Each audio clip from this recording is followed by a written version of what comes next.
دیکھیں یہ مظاہرہ رسول کریم صلی اللہ علیہ وسلم کی شان میں جو گستاخی کی گئی تھی ہندوستان میں کی گئی تھی اور کچھ عرصہ پہلے کی گئی تھی، اس کے حوالے سے احتجاج کے لیے یہ مظاہرہ منعقد کیا گیا ہے۔ اس کی بنیادی وجہ یہ تھی کہ اس وقت جب یہ گستاخی سامنے آئی تھی تو بعض حلقوں کی جانب سے احتجاج بھی ہوا تھا اور بات چیت بھی ہوئی تھی اور ہندوستان کے خلاف عالمی سطح پر کارروائی کی بھی بات کی گئی تھی، لیکن اس کے بعد لوگوں نے یہ سب کچھ بھلا دیا۔ وقت کے ساتھ ساتھ سیاسی تبدیلیاں، دیگر مسائل اور ان کی وجہ سے یہ جو انتہائی دلخراش واقعہ تھا یہ لوگوں کے ذہن سے محو ہو گیا۔ آج اسی لیے یہاں پر یہ مظاہرہ کیا گیا ہے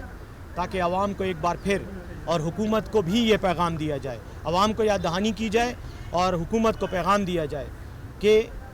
اس واقعے کو فراموش نہیں کرنا، یہ ہماری ذمہ داری ہے اور ہمیں ہندوستان پر اور اس ہر شخص پر جو ذاتی حیثیت میں یا کسی پارٹی کے پلیٹ فارم سے یا کسی ریاست کے پلیٹ فارم سے اگر رسول کریم صلی اللہ علیہ وسلم کی شان میں گستاخی کرتا ہے، ان کی توہین کرتا ہے تو اس کے خلاف بھرپور کارروائی کی جائے۔ مرکزی حکومت سے مطالبہ یہ ہے کہ ہندوستان کے سفیر کو بلایا جائے اور اس سے پوچھا جائے کہ انہوں نے سے پہلے جو احتجاج ہوا تھا اس پر کیا کارروائی کی اور کیوں اس نے اس خاتون کے خلاف اور ان لوگوں کے خلاف احتجاج نہیں کیا اور مذمت نہیں کی، ان کے خلاف کارروائی کیوں نہیں کی جنہوں نے رسول کریم صلی اللہ علیہ وسلم کی شان میں گستاخی کی ہے، کیونکہ یہ اب ایک بین الاقوامی ایشو ہے، یہ کوئی ہندوستان کا انفرادی ایشو نہیں رہا، یہ ان کا قومی ایشو نہیں رہا، یہ ایک بین الاقوامی ایشو ہے۔ اس گستاخی کے نتیجے میں اور اس کی وجہ سے کروڑوں بلکہ اربوں مسلمانوں کی دل آزاری ہوئی ہے اور یہ دنیاوی عالمی سطح پر ایک جس کو میں سمجھتا ہوں کہ انٹرنیشنل سطح پر ایک ایشو ہے اور اس کا سدباب ہونا چاہیے۔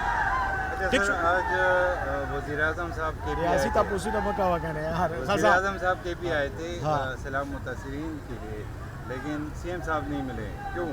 وجہ کیا تھی؟ نہیں، وزیر اعظم صاحب تو خود ہیلی کاپٹر میں بیٹھ کر سیدھے ڈیرہ اسماعیل خان اترے اور ساتھ میں مولانا صاحب بھی تھے اور کچھ اور لوگ بھی ان کے ساتھ تھے، تو وہ ان کا ایک سیاسی سٹنٹ تھا، ایک پوائنٹ سکورنگ تھی۔ اگر انہیں خیبر پختونخوا کے عوام سے اور سیلاب کی وجہ سے ان کو جو تکلیف ہوئی ہے اس کی واقعی اتنا افسوس ہوتا تو سیلاب کے 1 مہینے بعد نہ آتے، کم از کم 3 ہفتے ہو چکے ہیں جب وہاں سے سیلاب آیا ہوا ہے، تو پہلے جاتے، پہلے اس کا وہ اظہار کرتے اور اپنے ساتھ لوکل حکومت کے نمائندگان کو بھی لے کے جاتے۔ آپ کو پتہ ہے کہ کچھ عرصہ پہلے وزیر اعلیٰ صاحب وہاں خود تشریف لے گئے تھے، انہوں نے وہاں پر لوگوں میں امدادی رقوم بھی تقسیم کی تھیں، متاثرین کے جو نقصانات ہوئے تھے ان کے ازالے کے لیے بھی احکامات دیے ہیں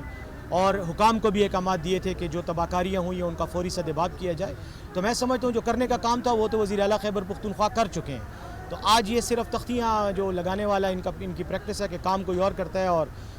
فوٹو یہ اترواتے ہیں۔